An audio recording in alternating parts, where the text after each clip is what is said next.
The Team Never Quit podcast is sponsored by Navy Federal Credit Union. Whether you're looking at buying your first car or your dream car, auto purchases are big investments. But Navy Federal Credit Union makes it simple with their fast and easy auto loan process. Learn more at NavyFederal.org.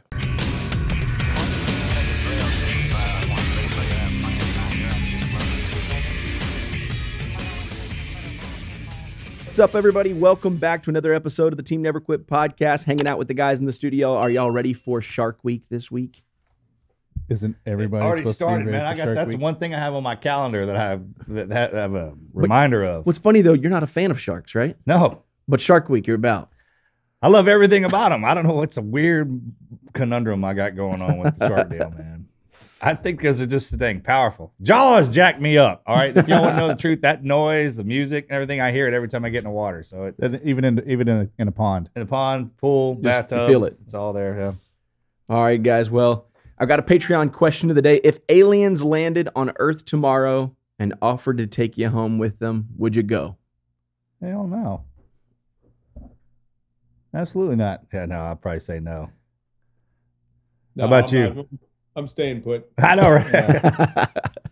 Is that all they say? That's all they. Yeah. No. You're like, no, I need more. I need a lot more info. Pretty happy. Yeah, right what's here. it look like on the other side? Where are we going? We're coming back. Are we coming back? Is it a long ride? Is it over 3 hours? How's the flight? Does the seat recline? Because I broke down this weekend and went against my diet and hammered an entire bag of Cheetos. There was a couple. Those are so good. There was a couple cocktails beforehand, but I was digging through my in-laws' pantry. I just needed something to eat. They went a big bag of Cheetos, and I blistered it. I mean, by myself. Good for you. So aliens probably don't have Cheetos. I'm not going. I'm not going if there's no Cheetos. That's all I got to say about that. That's awesome. Hey, we got a great guest in store today. Sebastian Junger is the #1 New York Times bestselling author of The Perfect Storm, Fire, A Death in Belmont, War, Tribe, and Freedom. He is also a documentary filmmaker and the founder and director of Vets Town Hall. Sebastian, welcome to the show, man. Hey, thank you. Thanks for having me. It's been a long time coming. I've been looking forward to this one. Yeah, it is. It's good. We're glad to have you in the cage, bro. Thanks for showing up. Yeah. So here's the deal, man. We're going to get started, bro. You want to? Yeah, so we want to cover just reading all your books and everything that you've exposed yourself to. We like to talk about. Yeah, thanks for your service, too, by the way. Doing that. Seriously. Thank you. I mean, I appreciate that. You're welcome. That is so heartfelt. And Restrepo was really hard for me to get through. I didn't watch the whole thing. I turned it off every time. You really brought that one to the living rooms, people, so they could really get an understanding of what all that looked like. We talk about Never Quit Stories. I would imagine being out there with those guys, first and foremost, that, and I'd like to follow up after this. Just, are you still in touch with those guys? Yeah, with some of them, there was 40 guys or whatever in the platoon, and I was closer to some than others. Yeah, it's particularly Brendan O'Byrne, like he was a real buddy out there and remained so, and we're in very close touch. Yeah, we're really completely part of each other's lives. All right, let's back this up a little bit, man. Let's start from a little background from the beginning, how you got into all this. Because your life growing up, man, and what you've done and what you've been through and what you contribute all has to start from somewhere, man. And that's kind of, people like hearing that. Give us a little background. Of course.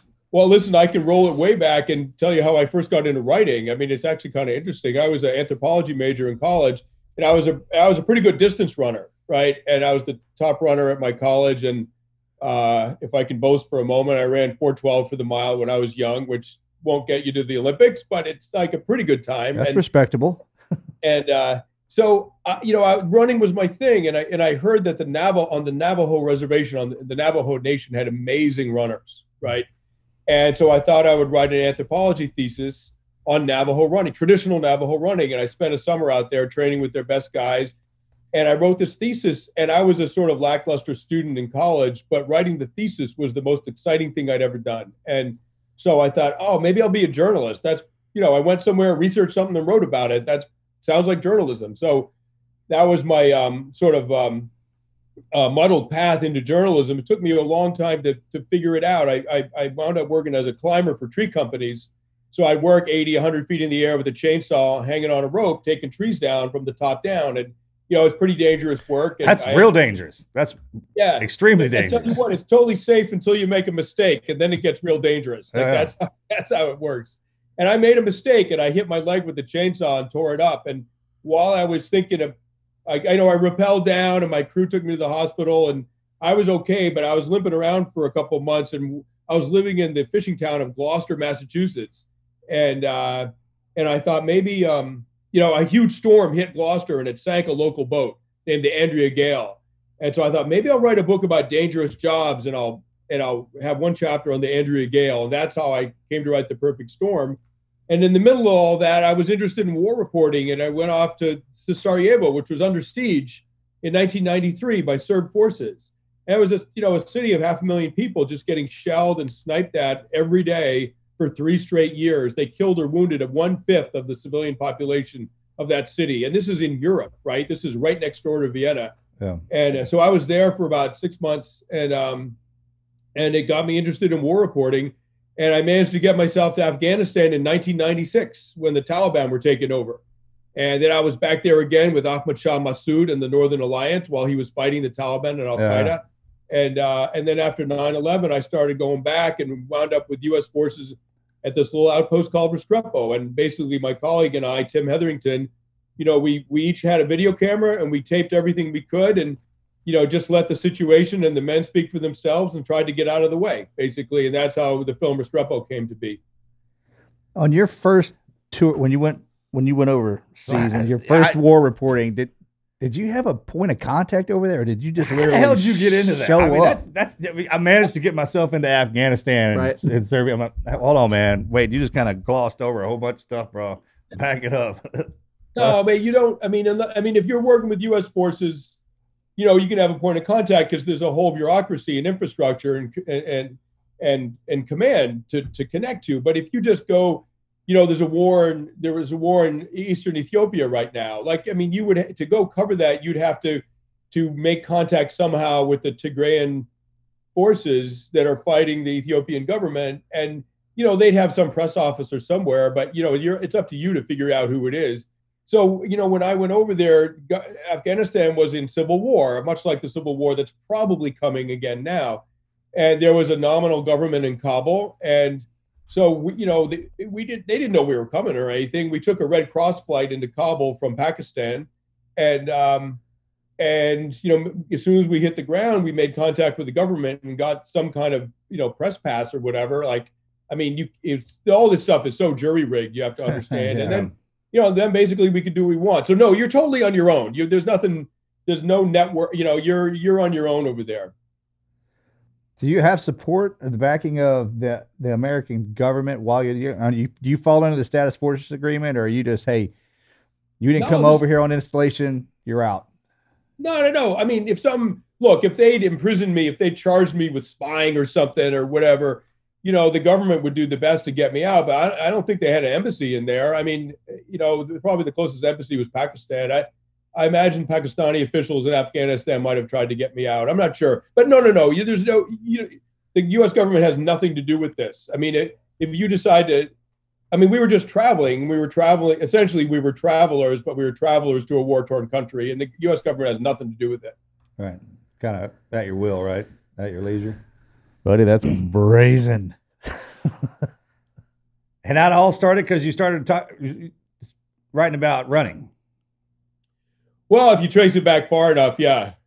That got me writing. And then, my experience as a climber doing tree work got me thinking about dangerous jobs. And, there's jobs in this country, drilling for oil and logging and commercial fishing, all kinds of things that are, that have the mortality rate or the injury rate of many combat forces, right? Some of these jobs are really dangerous, and the nation needs them done, and no one really pays a whole lot of attention. It's mostly working class guys who aren't very well paid, and the nation isn't really paying them much attention. Why do you think that is? Years ago. Why is that? Why is that shit, like the hardest, most miserable jobs that we demand on ourselves are the lowest paying and the less, and we don't even. I wonder why that is. Well, now that they put it on TV, you see Deadliest Catch and everything. Now it's now you can see it and you can appreciate it. Well, they monetized it because they can sell advertising by watching people do dangerous stuff. You know what I mean? That's TV.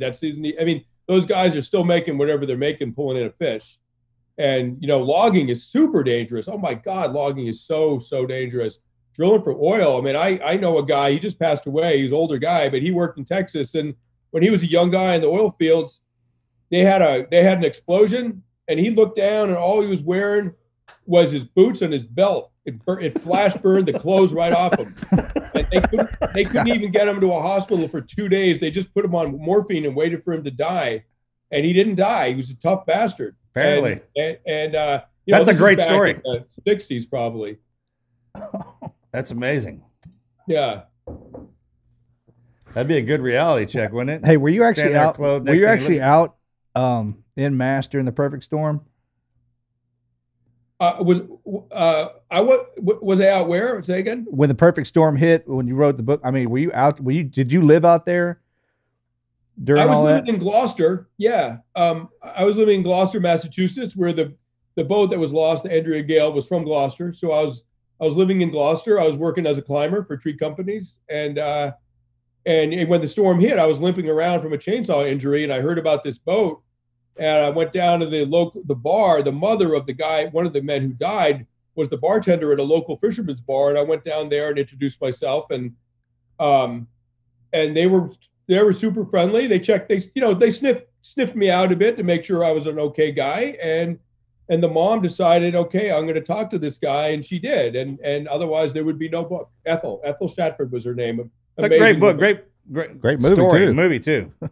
Thank you. You're welcome. Yeah, well done. Yeah, that one kind of hits close to home considering Wahlberg did your Mark too. That movie. Absolutely, but I loved watching that movie. It was good. Did you know that the mortality rate for veterans, the suicide rate, is higher than we just surpassed? More veterans have died from suicide than died in the war now. We just got that number.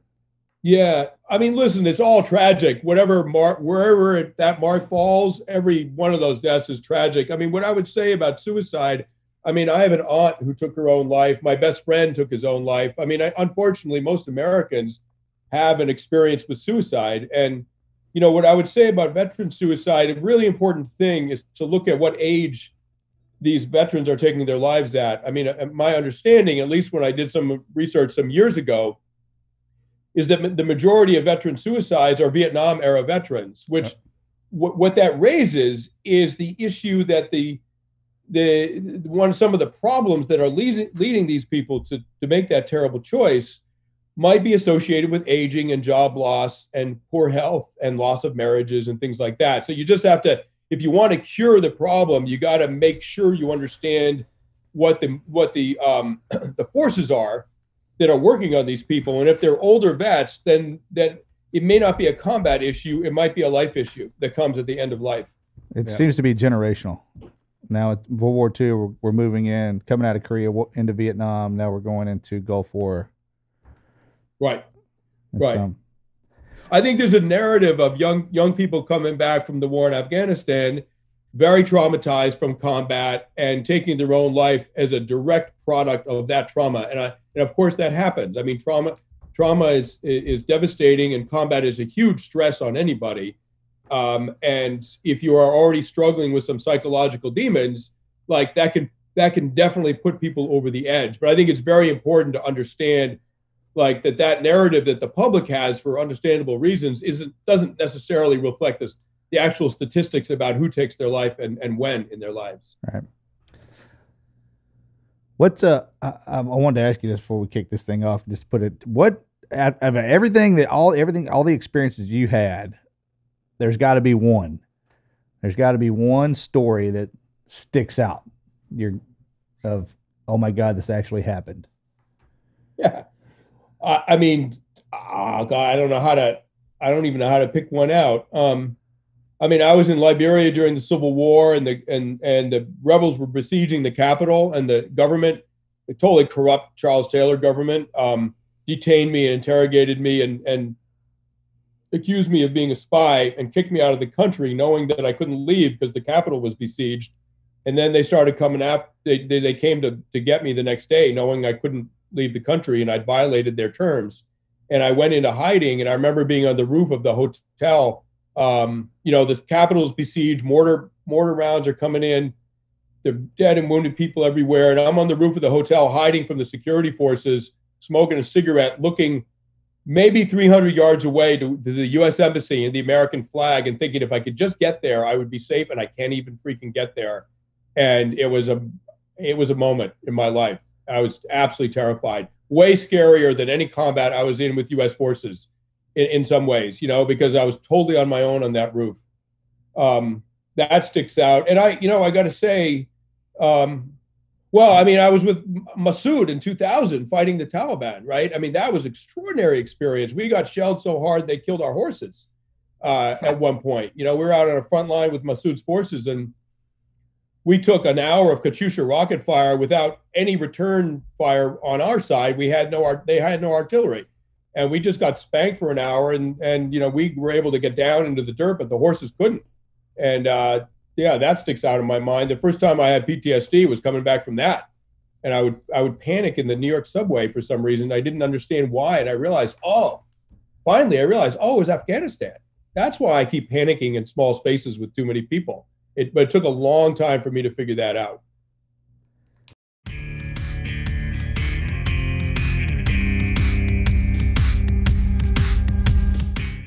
Let's take a second to thank our sponsors over at Purple. Doesn't it seem like the world is against you when it comes to getting sleep? Whatever it may be, whether it's the hotness of your mattress, or for me, it is these frogs that live right outside the master bedroom window. They're called Eastern narrowmouth frogs. And if you want to hear what they sound like, you can just pop them up on YouTube and check them out. But they sound like sheep. It literally sounds like a flock of sheep is outside of my window at night, which is hilarious because, counting Z's, the sheep, whatever. But when you have a Purple mattress, you can sleep cool and comfortable no matter what the world's throwing at you. That's because Purple is the only mattress that has the grid. Its unique ventilated design allows air to flow through to help you keep cool when you're sleeping at night, even when it feels like 1,000 degrees outside. The grid is amazingly supportive for your back and legs while cushioning your shoulders, neck, hips, no matter how you sleep. Now, unlike memory foam, which remembers everything, the grid actually bounces back as you move and shift, so you never get that I'm stuck feeling you do when you use memory foam. They actually sent me one of the Purple Harmony pillows. And I've got to say, for the last, 10 years, 15 years, I've struggled to find a pillow that supports the way I sleep. I kind of sleep weird, sleep on my side with an arm under the pillow. And typically that's because I don't feel like the pillow is providing enough support under my neck. But the Purple Harmony pillow, seriously the best pillow I've ever owned. I've had, I can't even count how many days of consistent sleep where I'm not spending the first hour and a half trying to figure out how to fluff the pillow in a way that supports my neck, my head.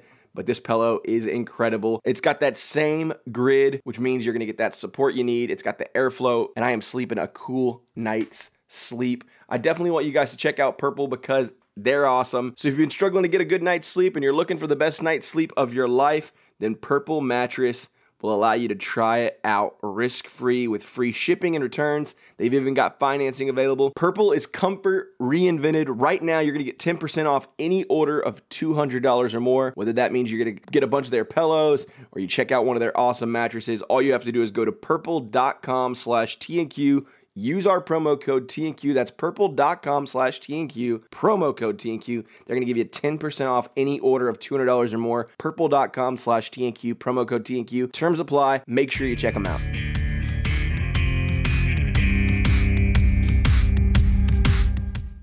How'd you get off that hotel roof? Eventually, the security forces left the hotel. I'd fled up there because I saw them come in. Chucky Taylor was Charles Taylor's psychopath son, and he had these sort of private security forces of his own that were known for torturing people. And I mean, he's a total psychopath. He's in jail and he's in prison in Florida right now for war crimes. But he rode into the hotel on an ATV with an RPG strapped across his back and aviator goggles on, and a whole crew of psychopaths behind him. And I assumed they were coming after me, and so I fled up onto the roof. And after those guys left, I just ran. I ran to the embassy, and I said, "Look, they're looking for me, and you got to do something." And so the U.S. government actually called Charles Taylor and said, "You cannot touch this guy, and we're going to get him out of the country." And I was actually gotten out on a They ran a convoy through the front lines, filled with people, vulnerable people, and I was one of them. And they busted through the front lines outside the city and through the rebel lines. And they hired local fighters front and back on that convoy to get them through, all the way to Roberts Fields, which was the airstrip outside of town. And I got a Red Cross flight out of there. Even on the tarmac, a Liberian official saw my passport and said, "You're the American spy." And I grabbed my passport and started running, and I sprinted onto the plane and we took off. It was really freaking close. And I was messed up for months after that. I got out to Paris, and I was sitting in the cafe smoking a cigarette and drinking a coffee, waiting for my girlfriend she was meeting me in Paris. And I saw some guys carrying a mattress across the street. You know how hard it is to carry a heavy mattress? and it sags in exactly the same way that a body does, right? A mattress and a body, they're both hard to carry for similar reasons, right? They're floppy and they're heavy. And I saw these guys carrying a mattress across the street, and I saw a mattress, right? I knew it was a mattress, but someplace primitive in my brain reacted as if it was a body. And I went into full-blown panic mode on the freaking ground, right? Even though I knew it was a mattress, somewhere I knew it was a mattress, but I reacted as if it was a body, and I was back in combat, and I was shaken for the next half hour. And that was, when I wrote about PTSD some years later, I remember that moment where you can tell yourself all day long, you don't need to be scared of this. It's a mattress, calm down. But somewhere deep in your body, you're like, I'm not falling for this again. I am getting on the ground. And it was a real sort of learning moment for me, that moment in Paris. People always ask, because you get in one of those moments, and you have multiple. And then afterwards, the stress coming back out, it was just kind of like calming back down. It's like the energy gets so fired up inside of us in that fuel that it starts burning eternally and just keeps going. Just takes a long time for that stuff to settle down. And then we go back. Yeah. And I'd say with someone I heard it explain, it's the same way with a woman when she has a kid. Like that's the worst thing that's the most pain I've ever seen anybody go through. And then a few months later, they're ready to do it again. Like, how do you explain that, man? I'm like, and that's the same way it is with us, with guys like us. Yeah. I mean, what I would say about combat is if you're a soldier, right? If you're a fighter, if you're a warrior of any sort carrying a weapon, in combat, you're proactive, right? You have agency. You affect the outcome. You're trained to affect the outcome and come out okay. If you're a journalist or an aid worker or a medic or I don't know what, like Doctors Without Borders or Red Cross or whatever, you're in these situations you don't have agency, right? You cannot affect the outcome other than avoiding something bad. So that's both good and bad. There is a potentially a moral burden in killing other people, even enemy, right? But there's also a sense of empowerment if you're carrying a weapon and can protect yourself. I never had to deal with the moral burden of killing, right? I just, God says killing's bad and et cetera. I never had to deal with that. I never carried a gun, right? But I also don't have agency. I can't affect the outcome. The only thing I can do is get out of there if things are dangerous. And so the trauma is it's different, and the call to go back is slightly different for journalists or for fighters. Like it's a slightly different experience. Explain that. I think I agree with you. I understand exactly what you're saying with that agency and that commitment to getting back in. And it's like, this is what we do. It's that drive to do it. And the experience is experience. It's like the further we go along through it, and it's reading something and then applying it are two different things. And then when you go out there and you apply it, the tougher the situation, it condenses us, man. It sharpens us. It's like forging steel. Like the harder you've been hit, the harder you can get hit. And then when you go back out, you see the situations unfolding, and since you've been in more than what's presenting itself, you remain calm. And when everyone else is kind of freaking out. There was an interesting statistic that I read, and I'm going back some years in my memory. It was from the Israeli military, and what they found was that the really highly trained special forces who were taking the brunt of the combat on the front lines, they would obviously have a higher casualty rate than the support units. But per capita, they had lower trauma rates. And then the rear base units, they had much lower levels of casualty, much lower risks, but disproportionately high trauma, right? And the theory was, from the Israeli psychologists, was that being highly trained gives you a sense of agency, gives you a sense of being able to affect the outcome of what's happening. And that insulates you from trauma. And if you're in a support unit, you're in a much more passive role. It'd be more like being a journalist. There's nothing to fight. You can't fight. You just have to wait and see what happens. And that even with relatively low levels of casualties, like the occasional mortar round lands in your base and that's it, even with fairly low levels of casualties, there's a disproportionate trauma rate because you don't have much agency. And so I think that's very, very important. And I know from experience, if you just like randomly shock subjects, they're way more traumatized than if you tell them, I'm going to shock you once a minute, and they can prepare for it. And I think that sort of I can prepare for it feeling describes frontline combat units very, very well. And the sort of random shocking, that would describe a rear base unit that's just getting randomly shelled occasionally. That's very, very hard to adjust to. Oh, sure. It's like back home with every other person we got around. If you don't see something ever, if it's not common to you, then it'll freak you out. With us, when they throw us out there, it's like chaos becomes such a part of it that we adapt. Humans, man, amazing. Humans are adaptive, and particularly in groups. We're social primates, right? There's nothing we can't do in a group. Right. And there's very few things we can do by ourselves. Yeah. And, anytime you're in danger and you're alone, it is way, way more frightening. Oh, it's so much more frightening. Isn't it? Yeah. It's completely different. It's completely different when your ass is alone.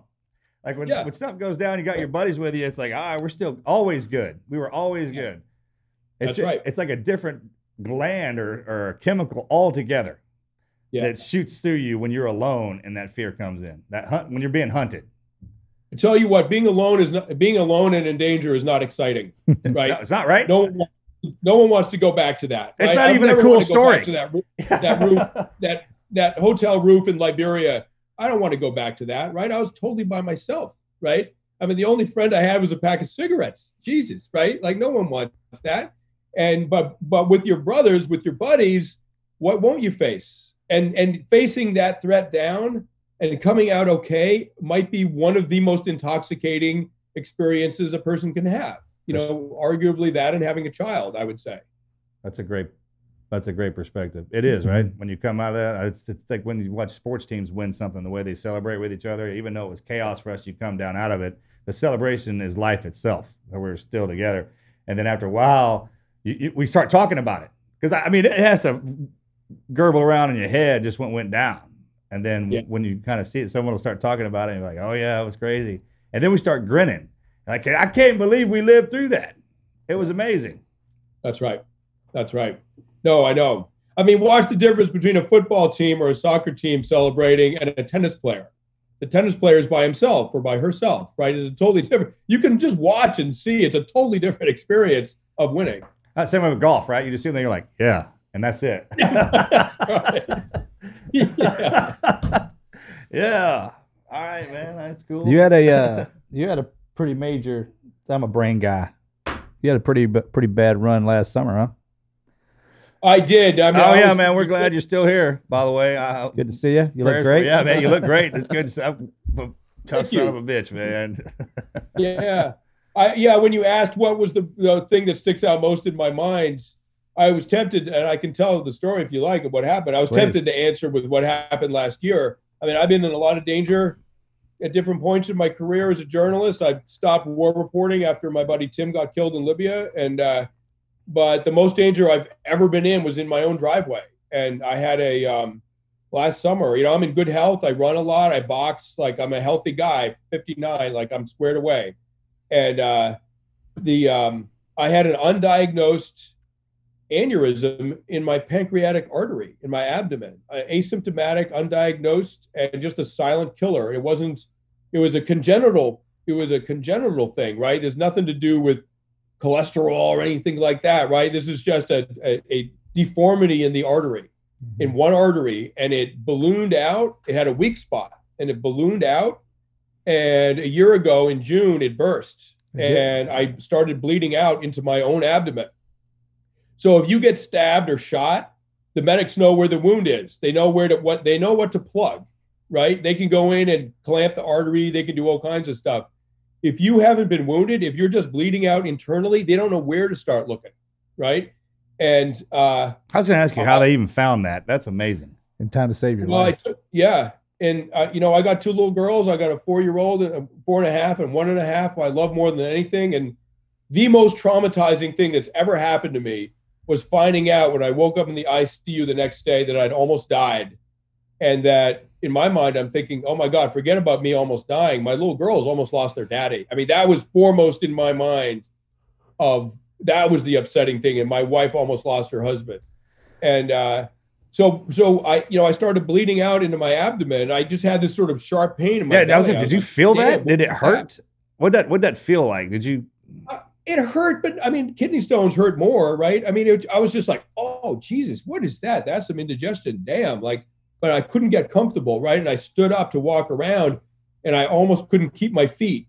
And, within about 10 minutes, I started going blind and I couldn't stand up. And the blood was just draining out of me. It was all pooling in my abdomen. And it took them 90 minutes. Almost nobody survives this, right? This is very, very few people survive this. It's a very rare thing, and almost no one survives. It took them 90 minutes to get me to the hospital. Why? I got there. The hospital's 45 minutes away, and it took them a while to get here. I mean, it just took a while. And by the time they got me there, that makes for a better story now that it was 90 minutes, though. With you, Sebastian, it's always going to be something crazy, man. Well, I needed 9 units of blood. I was losing a unit of blood every 10 minutes. I lost 90% of my blood, 90% of my blood. They cut a hole in my neck to put a large gauge line in. And I should just say I'm an atheist. I'm not religious. My dad was a physicist. I don't believe in anything that I can't measure or test, right? And I knew something bad was going on. I was getting pulled into this black pit underneath me. And the last thing I said to the doctor as he was working on my neck, cutting my neck open, the last thing I said to the doctor was, "You got to hurry. You're losing me right now."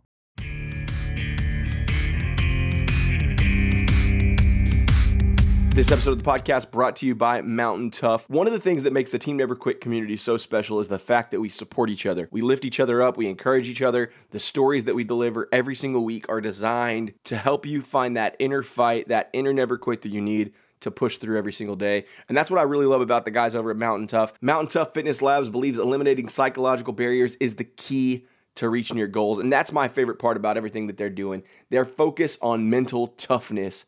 And everything they do is grounded in one purpose: life transformation. So let me tell you a little bit about what Mountain Tough Fitness does. When you go to the gym, you're looking to do a workout, you have no idea what you're going to do. That part can suck. But with Mountain Tough, they've created the most functional fitness programs ever designed, all delivered to your phone, created by veteran Navy SEALs and Army Rangers. They make it convenient to go to the gym, do the prescribed workout, and get in the best shape physically and mentally of your life. Now, the cool thing is you can do it all from your phone. That means you're going to be able to increase your mental toughness. You're going to be able to build muscle, improve endurance, anytime, anywhere. Because a lot of times people say, hey, I'm limited. I don't have a gym nearby. I can't afford any expensive equipment. You don't have to worry about any of that with Mountain Tough because you can do it all from your phone, with or without gear. Nothing worthy is ever accomplished alone, and the community of nearly 10,000 like-minded athletes will hold you accountable. They've got thousands of hours on testing, on dedicated mountain hunters, first responders, military personnel, and they've got programs for everyone. And when you sign up, you're going to get lifetime access to the programs you purchase, which means, hey, once you buy it once, you'll be able to use it forever. They've got guidance for beginners, intermediate, and elite athletes. So again, no matter where you're at in your journey, you're going to be able to do it. I've got to tell you guys this. Sometimes you need a little encouragement from someone. Again, that's what we do at Team Never Quit. So I want this message right here to be a nudge of encouragement because it might be the thing that's going to change your destiny. Regardless of your age, your circumstances, I'm nudging you to start today, as I know the Mountain Tough programs and the Mountain Tough community are going to enable you to become the best version of yourself. They're going to offer you guys 20% off all their online training programs and apparel. All you have to use is our code TNQ. Again, that is 20% off site-wide with the code TNQ at MTN20 mtntough.com. One more time, guys, mtntough.com. Use our code TNQ. Get in the best shape physically and mentally of your life. Check out their awesome shop. They've got some cool t-shirts. Thank you guys for sponsoring the show. Make sure you check it out.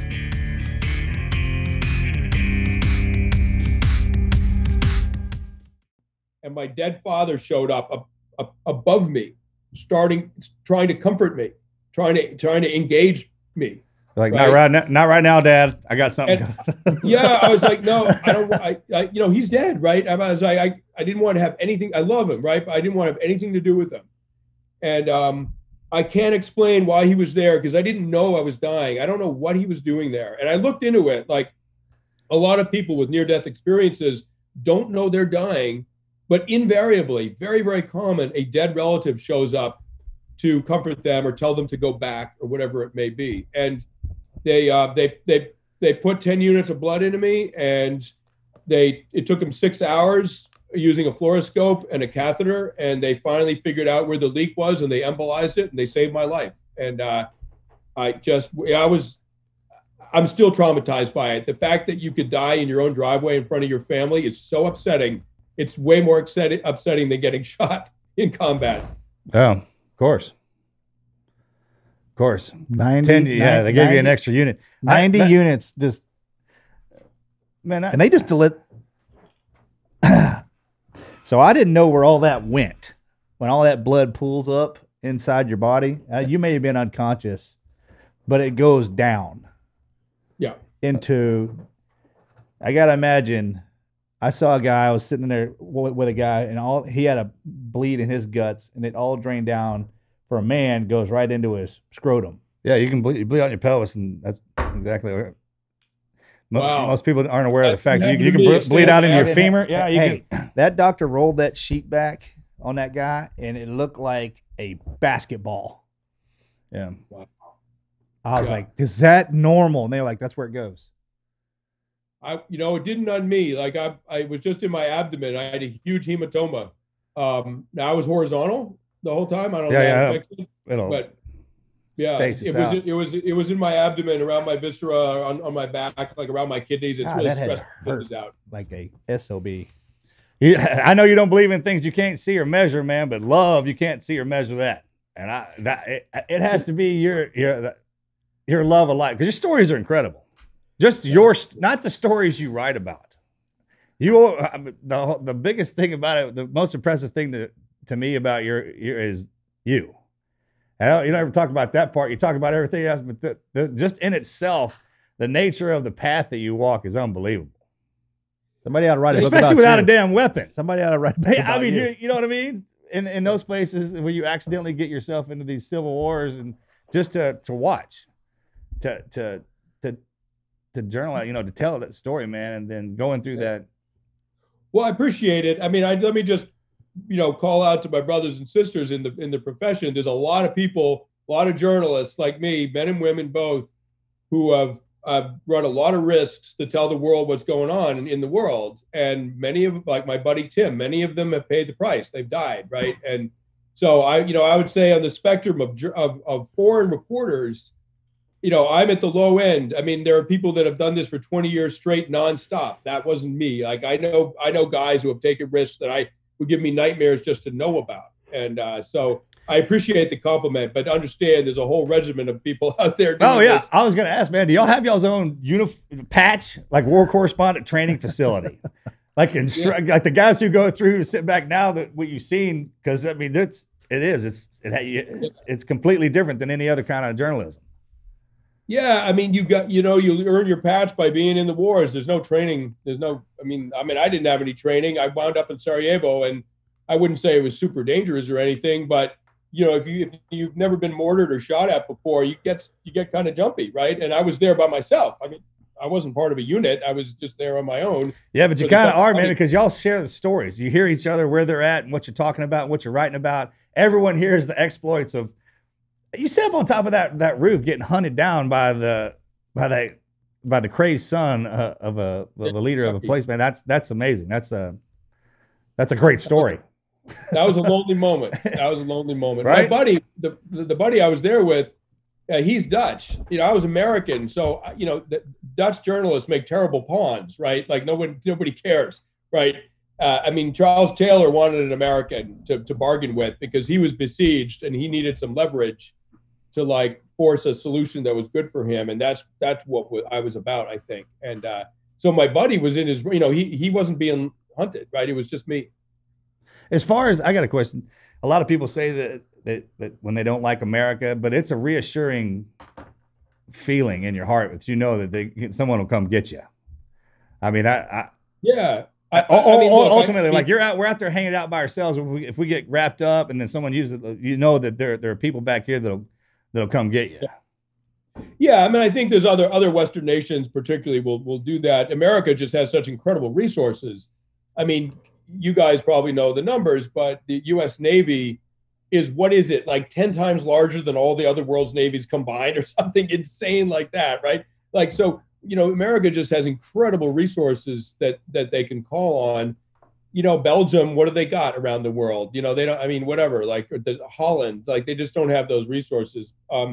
But yeah, no, it is enormously reassuring. And I tell you, like I've worked in indigenous populations all around the world, and people are definitely leery of America because we're so powerful. They're also hugely admiring of America, and most people want to come to America. And those feelings are sometimes in conflict with each other, but they're very, very common everywhere in the world. I would agree with that too. You see it, you still see it. And I notice when we travel around too, to make to your point, when you travel around the world, you'll see our flag flying and our military uniforms walking around. Most countries don't have that. You won't see their uniforms walking around in other countries. Right. Especially ours. America especially has ours, a unique role in the world. And it's hard to be this big and this powerful without being loved and without being feared and without being hated. You know what I mean? We're so big, we're going to be, every kind of reaction is going to come to us.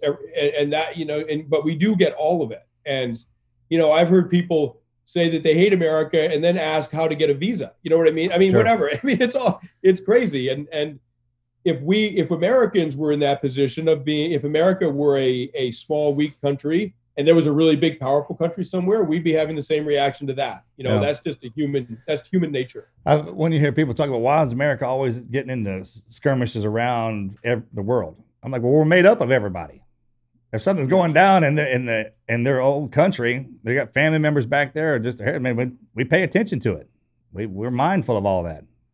We're also the de facto protectors of the world supply chain and the shipping routes, right? Essentially, it's the U.S. Navy that protects all the global transfer of oil and goods and commodities all around the world through the shipping lanes. It basically falls to America because we have the most assets, and our economy is so huge that if there is a problem with the global supply chain, it hurts us disproportionately more than anybody else because we're just the biggest. So there's a lot of economics that go into that role. And, frankly, I think even though many countries won't say it, I think they're at least quietly grateful that someone is monitoring some of these super dangerous oceanic passages that trade routes pass through. Absolutely. Well, it could be worse. We could be expecting them to fly our flag over them. When you got the big boy on the block that's cool enough to let everybody else do their thing, we're just trying to keep the routes up. When in other countries, if they were the big boy, they'd be like, hey, you got to raise our flag over yours. And we don't do that. Right. You got a new book coming out, Freedom. Yep, that's right. My first book since Tribe. It's about how freedom works. And it's not about today, not about America today. It's about the last 10,000 years and how humans have maintained their autonomy in the face of more powerful foes. What inspired it? It's just such a powerful word. It gets used and misused all the time by political factions, by people. It's grossly misunderstood, and it's a core human value. If you don't have freedom, your human dignity is at risk. And so I wanted to understand how it works. And the book is divided into 3 sections: run, fight, and think. So in the last 10,000 years, the first tactic for maintaining your autonomy in the face of a more powerful foe is to just avoid them, just be super mobile, like the Apache in the American Southwest. Unlike the Pueblo societies that got rolled by the Spanish immediately because they're rooted in place, they're very wealthy. They had agriculture and they lived in these villages on top of mesas.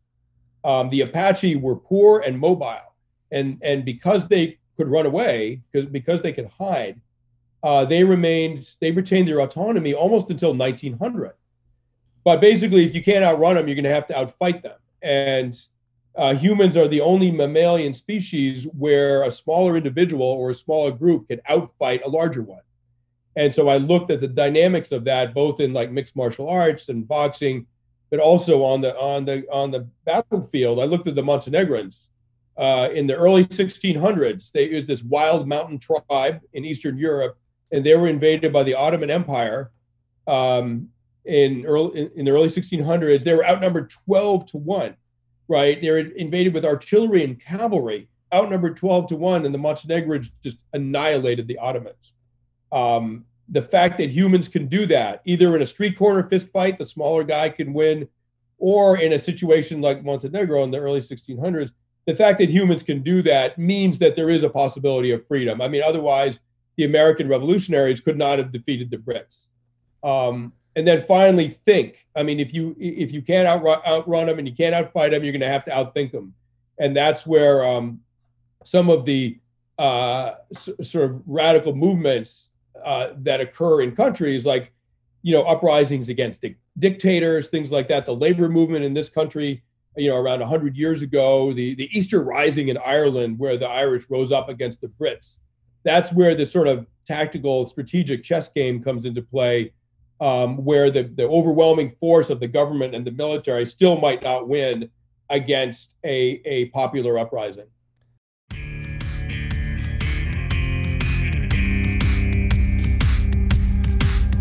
Let's take a second to thank our sponsors over at Canva. If you guys don't know this about me, which I'm sure you guys do, I actually own a marketing agency full-time, and a lot of the things we do are graphic design related, whether it's branding or t-shirt design or website design.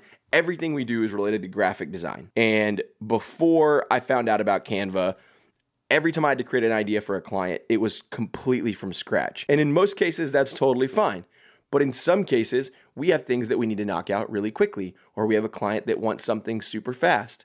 And in that case, having a library of creative templates that I don't have to think about what I need to design, I just need to throw something together that looks amazing, was not possible before. But Canva Pro changed that for us. It allowed us to create and collaborate designs fast with our clients' help. Canva Pro is the easy to use design platform that has everything you need to design like a pro. Whether you're a professional designer like me or you're just getting started, Canva Pro can help boost you and your team's productivity and creativity. It's a quick, easy, and affordable way to design whatever you need. I tell my clients about Canva all the time. If you're looking to create business cards, letterhead, brochures, social media posts, presentations, whatever it is, if there's something you think that needs to be designed, you can most likely design it inside of Canva. They've even got the ability to create animated graphics and videos. No matter what you're creating and sharing, Canva Pro has everything you need in one place, including a collection of over 75 million premium photos, videos, audio, and graphics.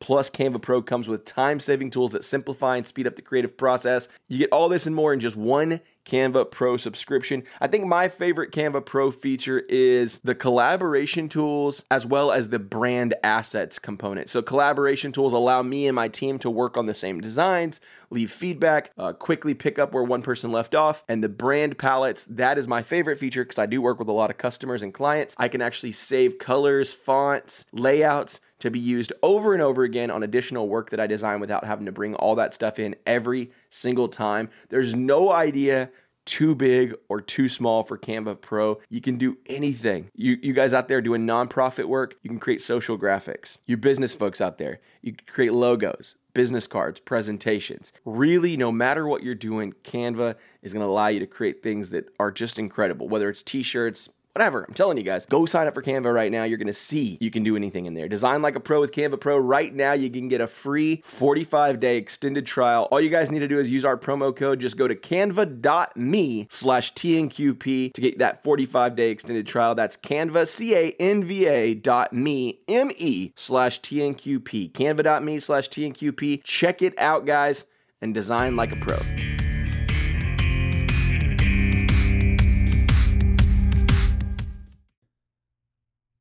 I read Empire of the Summer Moon again, to the Comanches, the Indians. I mean, the way they fought, the smaller bands can get in and create all that. Guerrilla warfare tactics is what we call in this day and age, right?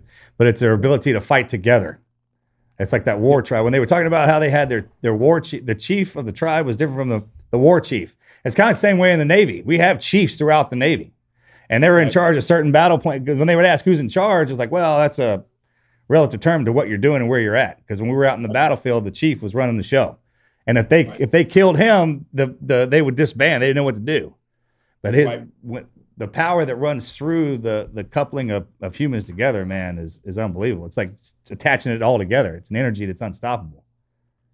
And here's the interesting thing about freedom. So the first and foremost, if you can't defend yourself and your community, you're not going to be free for very long. I mean, history shows that you will be killed and enslaved or oppressed by an aggressive neighbor. I mean, that's just what happens in human history. You have to be able to defend yourself, right? But then that means that within your community that you're defending, the individual has to have freedom. It has to be a fairly egalitarian society, right? If there are really powerful people within the society that can oppress other people, that's not free either. So the whole trick for human freedom is to be militaristic enough and well-organized enough to defend yourself against an enemy, but also create an equitable society at home. So peace-loving and free, and that's tough, right? That's a tough balance, man. It can be done, but ultimately, it's a question of who do you owe your allegiance to. So I looked at the Pennsylvania frontier. So a lot of settlers in the 1700s, for economic reasons, political reasons, they fled the colony. They fled the East Coast, there was a lot of social control by the government and by the church.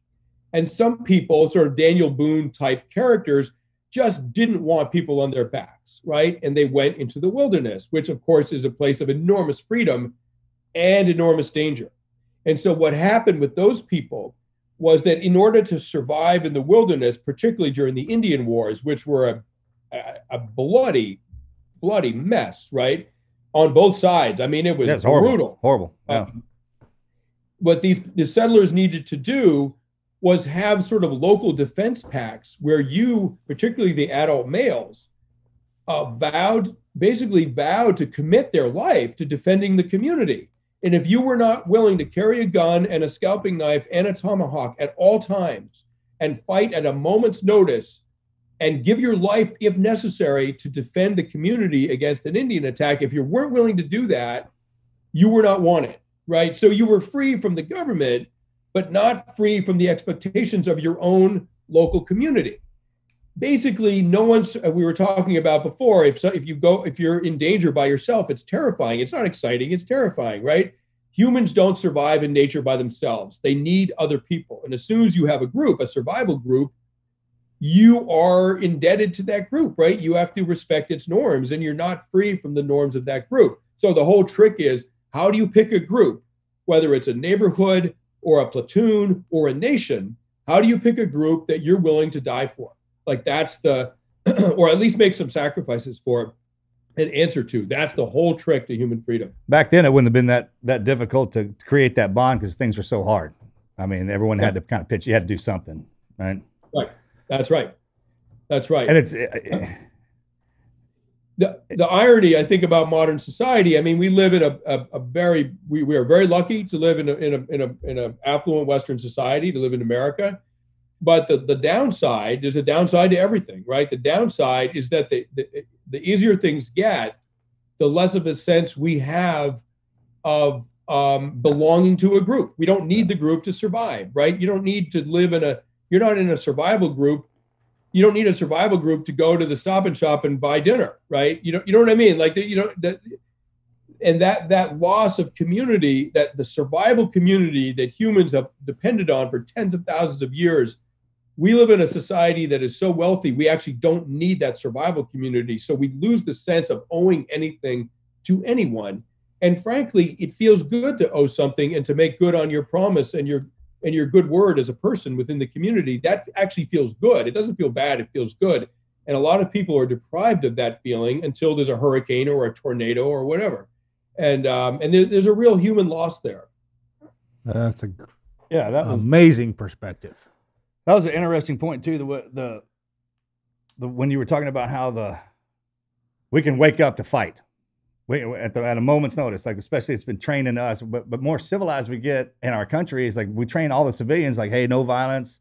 You talk it out, and it takes a long time to get to the escalation of where you do engage. Well, they removed that from us. That's how they separated us. It's like those of us who've been fighting, we have in two different directions. Right. And I hadn't thought about it like that, but that's kind of what's happened. They've removed that. When we engage, we don't have to be angry at all. Right. Yeah, it makes you guys amazing warriors. But then, how do you return a warrior to society where you don't want those reflexes to endanger the people that you fought to protect, right? You need to get rid of those reflexes when you're back home with civilians and with children and everything else. So how do you decommission? The U.S. any military creates these incredible warriors. Like, how do you decommission that and convince the warrior that no, you're back home, but you're safe. You don't need those reflexes. You're good now. It's funny how thin that veil is, right? That's true. That you have two people sitting right beside each other in the same country, living in the same town, doing the same things, but that's the difference, though. One never had to see how hard it was, and we can say that with we never didn't know how hard it was. Right. And they get mad because we don't appreciate that. Well, it's like, well, why would you make it easy then? Why would you work that hard to make it this easy for me to yell at me because I don't appreciate it? That'll always be you got to think maybe some civilizations back in the day didn't allow it to advance like that so they could stay humble. So that wouldn't happen. So you would always appreciate what you have. Right. Well, I would say that the smaller the group, the easier it is for everyone to understand and identify with everyone's experiences. The women giving birth, that's a dangerous job. I mean, that's before Western medicine, the mortality risk for women giving birth was 1% per birth. So if you're a woman and you have 5 kids, you're running a 5% risk of dying in childbirth. Like that's the human norm, right? So equivalent to some combat units, right? 5%. But in a small society, everyone understands the experiences of all these different groups that society needs, right? The hunters, the warriors, the older people that have the stories, that have the wisdom, the people they're making the pottery that you cook your dinner in, whatever, like all of those tasks are being done by somebody. And the group is small enough that you see those tasks being done right in front of your eyes and you can appreciate them. And that includes warriors. And the warriors come back and they tell their stories. And those stories allow the warrior to unburden himself from what he experienced and allow the community to incorporate those experiences into the entire group. And so what you don't get is this feeling of being an alien in your own society. And I think that's what's so difficult for veterans. I think as they feel like an alien in their own society that they fought for, that must be enormously painful. We do a great job onboarding people into the military, but we do a lackluster job of removing them from the equation. Yeah. It's just like cancel, go. And that is extremely challenging to everyone. But shouldn't be, you should always be in it. That's how I had to do it in my head. I'm like, well, I never got out. I just took the uniform off. I was like, anything I'm doing now is an assignment. And I just had to military team guy the mess out of it. Like, so ultimately I got assigned to get married and have kids. I was like, so I'm going to team guy the hell out of that, man. If I think about this, like just being married and having kids, I can see how that could come down on you. But if it's your job, it's like, I just took the uniform off and came off the combat line because combat's relative to what you're in. It doesn't always have to be lead slinging. It can be life. Right. So, as long as you keep in touch with the boys, it's like being on an independent assignment, kind of like you.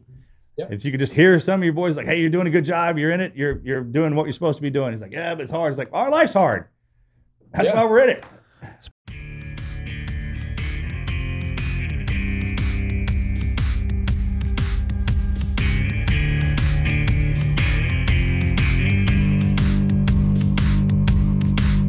We are supported by Element. Element is a tasty electrolyte drink mix with everything you need, nothing you don't. That means lots of salt with no sugar. Element is actually formulated to help anyone with their electrolyte needs and is perfectly suited for folks following a keto, low-carb, paleo diet. It contains a science-backed, electrolyte ratio: 1,000 milligrams of sodium, 200 milligrams of potassium, and 60 milligrams of magnesium, with none of the junk, no sugar, no coloring, no artificial ingredients, no gluten, no fillers, no BS. So when you think about the other quote unquote electrolyte hydrating drinks on the market, you'd be terrified to know that 90% of that drink is sugar, which means when you're out there trying to rehydrate after sweating your ass off, whether that was a big workout or you're working in the yard. I've actually got a bunch of guys over this week building fences for me, and I hooked everybody up with Element, and that's because they were sweating like crazy for 6-7 hours straight. They take these little packs, they pull it open, they put it in their glass of water, their bottle of water, shake it all up, drink it down, and they're gonna get the electrolytes they need to stay hydrated. When you sweat, the primary electrolyte loss is sodium.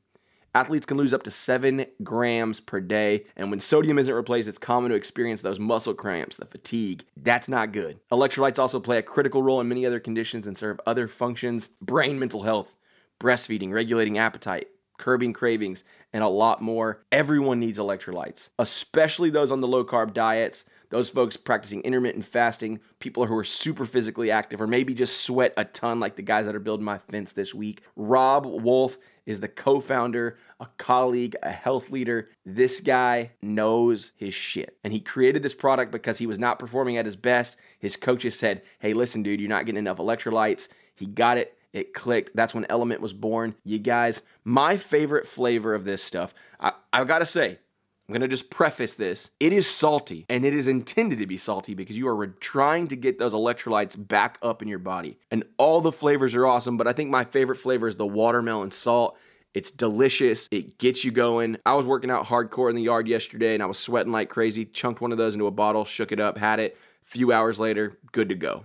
Feeling replenished, feeling like myself again. You can try it totally risk-free. If you don't like it, you can share it with a salty friend. They're going to even give you your money back, no questions asked. They've got a very low return rate and a high reorder rate, which means they know it's good. They know you're going to like it. They know it's going to take care of your body. So if you're looking for a healthy alternative to sugary electrolyte drinks, each grab-and-go stick pack replaces that essential electrolytes that you need with no sugar, no coloring, no artificial ingredients, or any of the other junk. I'm drinking it probably every other day to support that outside activity I've been doing like crazy lately. You guys know our podcast sponsors always like to take care of you guys, and they're going to do that today. They're going to hook you guys up with a free sample pack. It's going to come with 8 packets of Element, 2 citrus, 2 raspberry, 2 orange, and 2 raw unflavored. I'd highly suggest you also get a box of the watermelon because it is delicious. All you guys have to do to get that free sample pack is cover the cost of shipping. You can get yours by heading over to drinkelement.com. The front lines, you can leave the front line, but eventually it's going to find you, right? I mean, none of us are leaving this deal alive. Right? You know what I mean? Like, I almost died last year. Like, life is hard, and you can leave the combat zone, but the hard part of life is going to find you wherever you're living, because that's just how it is. And eventually you're going to be staring. You're going to be staring at the end of your life, and hopefully you've lived a long, good, happy life. But you're not. There's nothing you can avoid in a combat zone that isn't eventually going to track you down in your driveway like it did me. Just hey, let me ask you this, because I'm an ultra guy. How long did it take you to walk 400 miles? Oh, we did it. Yeah, let me just frame this for everybody so they understand what you're talking about. Thanks for the question. So a few years ago, me and a few other guys, we'd all been in a lot of combat. We walked along the railroad lines from D.C. to Philly, and then we turned west and headed for Pittsburgh. And we called it high-speed vagrancy. We were carrying everything we needed. And so my book, Freedom, is partly about this trip. We were carrying everything we needed on our backs, 60, 70 pounds. And we moved 5, 10, 15, sometimes 20 miles a day. We were sleeping under bridges and in abandoned buildings, and drinking out of creeks and cooking our dinner over fires. We walked through the ghettos and the farms and the wilderness and the suburbs and everything else. And, it's all illegal, so we had to avoid the cops as well. And we did it over the course of a year. So actually even a little bit more than a year. We did it in chunks. So we'd walk 50 or 100 miles at a time, and we did it in chunks. So it wasn't straight out 400 miles. But we would, we probably averaged 10 miles a day. I don't know. We didn't go crazy. Okay. Still impressive nonetheless. That was a blast, though, right? It was a blast. I miss it. Yeah. I mean, that's a great amazing. story. It wasn't the Appalachian Trail. Like, the wilderness is beautiful. I love that, but this was along the margins of society. Right. I mean, we were in and out of towns. We were sleeping on the edge of towns. We were walking through junkyards and ruined factories and Yeah, it's farms its own and wilderness, everything. man. It's a Everything human the wilderness. railroad track goes through, we walk through. So it was an encounter with our own country. You know what I mean? And with ourselves. It was pretty awesome experience. That's really cool. How many of your buddies? Usually there were 4. That's cool. So they varied. Sometimes it was just me and another guy. It sort of depended on who was free when. But we, as I say in the book, over 400 miles, and most nights we were the only people in the world who knew where we were. And that's, there's many definitions of freedom, but surely that's one of them. And it was a really powerful experience for us. It is. That is something. I remember when we were in traveling, you get in these places on the globe where it's just you and a buddy out there, or you and a few people, close friends. And I mean out in the middle of nowhere. You're like, hey, man, we could be the only ones on this earth right now. How would that make you feel? And you can feel that. It does feel different when you're out in the middle of nowhere and there's nothing else around. It's a freeing moment, actually. Oh, it's amazing. And it makes you very close to the people you're with, right? But here's the thing. We were in this group. We were free. Whatever. We were making our own decisions every day. The government didn't know where we were. Our families didn't know where we were. We were accountable to ourselves. But we weren't free within the group. Like, hey, man, you need to get us some water. We need water tonight. We need firewood. We got to put up the tarp if it rains. We got to, someone go out there and look for the cops. I think the cops are looking for, whatever. You had tasks within the group. If you weren't willing to do those tasks, you're not part of the group. Get out of here, right? So, yeah, we're free, but you're never completely free because hopefully you're part of a group of people you care about that you want to serve. You want to get the water. You want to get the firewood. It feels good. You know what I mean? Like that's the last word. For me, that's the last word on freedom. Out of all the stories that you've covered and documentaries that you made, what's for our listeners, what's your biggest never quit advice that you would give somebody? So when things get really hard, physically hard, listen, I've run marathons. I've carried a lot of weight in rugged terrain. Whatever. When things get really hard, the biggest trick for being able to do it is to figure out how to turn off your mind and learn how to not negotiate, not let your mind negotiate with you. Like, hey, your mind's a little traitor, right? It'll be like, hey, why don't we take a break right now and then just walk a little more at the end of the day? It's always making deals, right? It's peddling these deals to you. And you got to stop that. You cannot negotiate with your mind. You just have to turn it off. And if you can do that, if you can separate your body and your mind, you can do almost anything. And it's a kind of mental discipline. And I learned that when I was a competitive runner when I was young, and it served me my entire life. I can always, no matter how unpleasant, I can always do that. And that to me allows you to basically do anything until your body just physically fails you. Yeah. Sound advice. Bro, man, thanks for coming on here and spending time with us, man. I enjoyed the hell out of talking to you. And thank you. I really enjoyed it. Hey, so I journal. I always have. I don't know why I started that. I just kind of I jot down notes almost every day, just kind of little reminders. I know, and I write. But do you do that? Do you at the day just kind of like little mental note? I always figured one day if I lost my capacity to think, I would want my kids or my grandkids to read some of the exploits. And we've probably forgotten half of the stories that we remember. I mean, out of everything that we've been through, you can imagine the ones that we forgot. Because when people ask us, it's like, hey, tell me about the most crazy stories. Like, I've probably forgotten that on purpose because I can't remember, I tell you what, I don't write every day, but I write down everything that seems significant. So when I was on this railroad, this trek on the railroad lines, I carried notebooks and I wrote down every day what happened because every day seemed significant. And just in my normal life, I write stuff down. Sometimes I write down things that my daughter says, like just because 4-year-olds can be so freaking profound. Oh man. And they'll see the world with the truth, with the clarity that adults will never have. Right. And so my daughter said one thing to me once recently. She said, Daddy, I'm small, but I'm huge when I stand in the lights, because she was looking at her shadow. It's like, I'm huge when I stand in the light. And I was like, yeah, you are, sweetheart. You're huge when you stand in the light. For me, it had a resonance that it didn't for her. She was just interested in her shadow. Right. But But that statement had such a beauty to it. I wrote it down. So that's the kind of stuff I write. I'm gonna have to write that one down. That was actually Yeah, pretty right. good. That might be going on the gym wall. Sebastian, what's up next for you? Freedom's obviously kind of top of the funnel right now, but what else do you guys have coming up?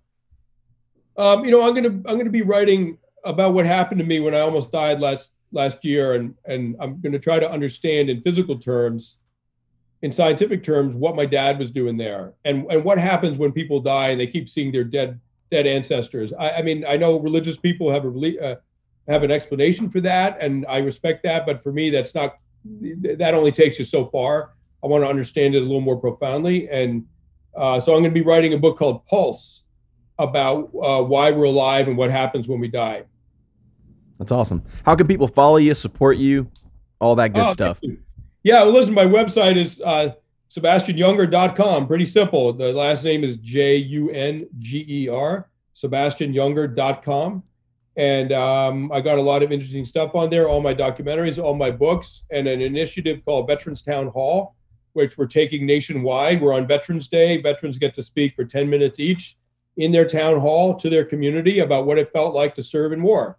Veterans of any war who served in any capacity can talk about anything they want, respectfully, obviously. Some are going to be angry, some are going to be proud, some are going to be sad. You get the whole Sure. the whole mix, right, that you get in war. And it talking about returning to society as a veteran, that public that public accounting of what it felt like to serve your country overseas can be very, very cathartic and actually very instructive for the public. And so Veterans Town Hall is an amazing thing. If you want to do one in your hometown, there's an easy way to sign up. It costs $0. And it's an amazing, amazing experience. And so I would recommend anyone who's interested in helping veterans and veterans themselves to check it out. That's awesome. Well, hey, thank you guys so much for listening to this episode of the podcast. Sebastian, thanks again for joining us today. We had a blast. If you haven't already, guys, follow us on social media, teamneverquit.com/social. Share this episode with a friend. Make sure you go check out Sebastian's book, Freedom. You can subscribe anywhere you get your podcast, Apple Podcasts, Spotify, and anywhere else. And we will see you guys next week.